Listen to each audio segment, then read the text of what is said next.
Good afternoon and welcome to the first episode of Royston's Thoughts on Boxing.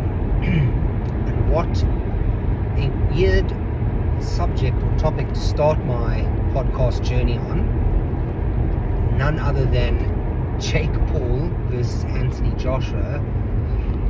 So when this fight was announced for the 19th of December, it's actually, today is the 6th of December as I film this, driving in the car. The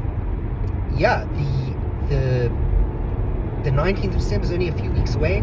The fight was announced about 2 weeks ago, so it wasn't really a lot of time for either of these fighters to prepare themselves. But you know, Anthony Joshua's a consummate professional. He's always fit and ready, and I think Jake Paul is also pretty professional.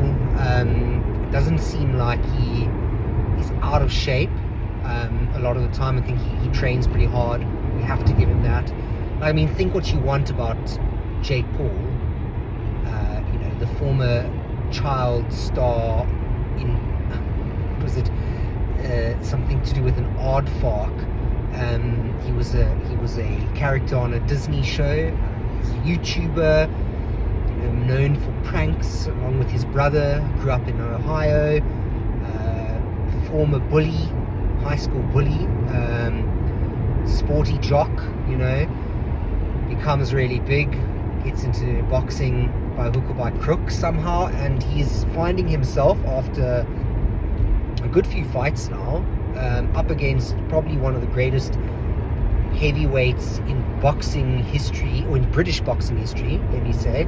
Wouldn't say Anthony Joshua is really, you know, reached the levels where you could say he is one of the greatest heavyweights of all time, but he's a damn good heavyweight.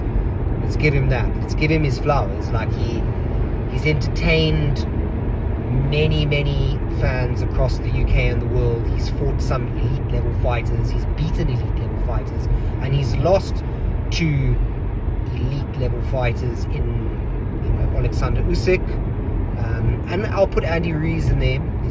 He's world class, Andy Ruiz, although not your kind of quintessential heavyweight because of his size and his, you know, his physique, but he had hands, very quick hands, and he was a good fighter, and he's a former world champion, and he won the world titles back from Anthony Joshua, or at least the WBO. So yeah, respect. So this fight is now taking place 19th of December in Miami, and I'm going to be honest, like, a lot of people have asked me, because in my kind of very small circles, I'm kind of somewhat of like the boxing go-to person, just because I like it so much, not because I think people are like, you care enough about it to read about it. So when we hear something topical, and a lot of the people who ask me are like, kind of, you know, they're not even casual boxing fans, they just hear about this sensationalism around it, and they think, oh, okay, well, you know, what does Roy think? So my buddy was asking me about it, and I thought long and hard before I answered, and I was like, you know what, you should watch it. You know, even if it's pantomime, even if you think it's fake, like, I think this is a challenge for Anthony Joshua to kind of get the public to believe in this fight as actually being legitimate, but which is I think a harder job than Jake Paul beating him. But I think you give Jake Paul massive credit because, you know, he's bringing the public like this insane spectacle. I mean, it's like the most unbelievable mismatch on paper.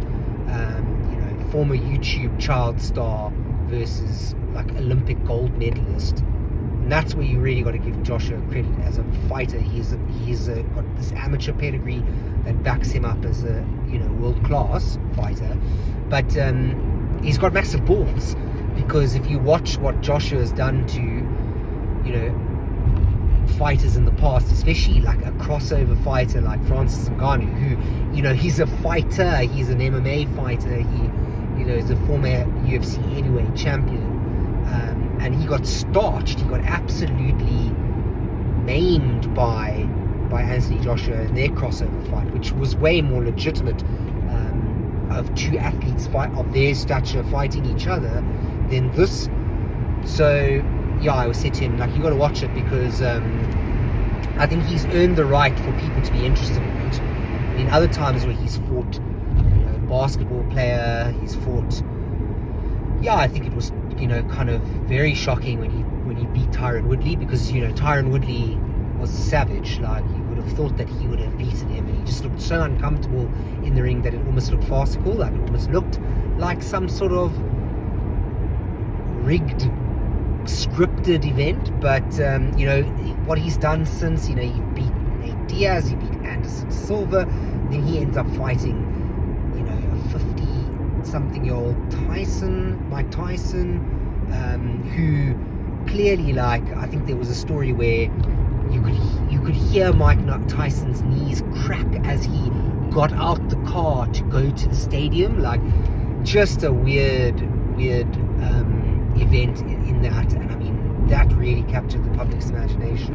because they really thought, wow, this former world champion, he had the record for being the youngest world champion. He was probably, he brought boxing back to the main stage and made it supremely popular because of his persona and the person that he was. It wasn't even a persona, it was the real life. Mike Tyson was, a real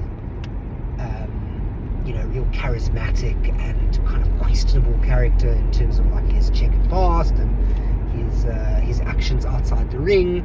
Sorry for the bright lights in the background. There's a lot of sunshine here in the UK for once, but yeah, it's been crazy, this weather. But yeah, I'm just filming this to put some clarity on how I feel this fight's gonna go. Prediction: I think people are gonna be shocked. I think Jake Paul is going to he's gonna make it a fight. I think they're gonna somehow he's gonna show some dog. He's gonna show that he's got bigger balls than we all give him credit for. He's gonna come out swinging. He's gonna try and do something drastic, because he knows that he will never outbox Anthony Joshua. I think Anthony Joshua would be the lion who plays with his food, probably let him in, probably make it a bit of a fight, give him a chance, and then at some point, lights off. He is going to knock Jake Paul out. He's going to give everybody what they want so badly, because Jake Paul's the heel. He's the petulant child, not the problem child. He presents himself as the problem child, but he's actually just like, he just comes across as like this spoiled brat, and nobody likes him except for his very small fan group. But everybody likes the idea of him getting knocked the fuck out, and I imagine that's what Anthony Joshua is going to give to the public. And it's going to be either, the start of a new narrative where everyone goes, wow, he got knocked out, but I mean, he really gave it his all, and we want to see what's next for him.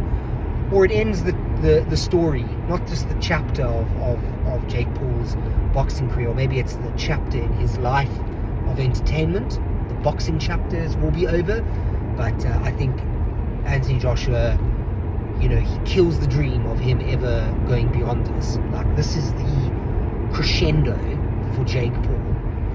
If it's not, and if I'm wrong, let's hope that you come back to this video, because you got the receipts now. But that's my prediction. I say he knocks him out. I think it's an 8-round fight. I think he knocks him out in like the 6th round or the 5th round. So they both give everybody something to watch for a few rounds, or at least a few minutes, and then Joshua's just going to turn it on. He's going to show him the many levels above that he is, and he's going to give him an ass whooping, like an absolute methodical breakdown. I see it being like a little combo, maybe like a 3 to 4 punch combo, body to head, and he's going to finish him off, and that's going to be that. So I'll post another video after the fight. I probably post a video before the fight as well, but definitely afterwards to see if my prediction comes true, and we can talk about that. But yeah, have a good weekend, everyone. There's a lot more from me that's going to come. I love talking about boxing, and I love driving my car while I try and get my child to sleep. He is actually sleeping now, so at least this story put him to sleep faster than any bedtime story. I'm trying to indicate to go to the next lane. Okay, cool. Yeah, so hope you enjoyed and hope to see you soon. Hit the like button, thumbs up, subscribe if you want to hear more, and yeah, have a great Saturday.